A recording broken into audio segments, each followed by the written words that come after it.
उत्तर प्रदेश के साबिक़ वज़ीर आला और समाजवादी पार्टी के सरपरस्त मुलायम सिंह यादव 10 अक्टूबर की सुबह 8:15 बजे गुरुग्राम के मेदांता अस्पताल में 82 साल की उम्र में इंतकाल कर गए।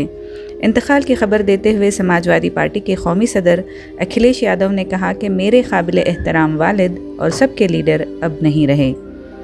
निस्फ सदी से भी ज़ायद अरसे के लिए सियासत में सरगर्म रहने वाले मुलायम सिंह यादव 1939 को इटावा ज़िले में पैदा हुए।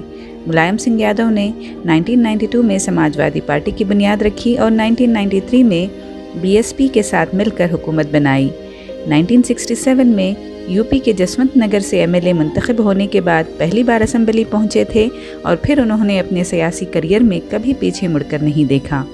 वो 8 मरतबा एमएलए, 7 मरतबा लोकसभा मेंबर और 3 मरतबा वज़ीर आला के ओहदे पर फायज रहे।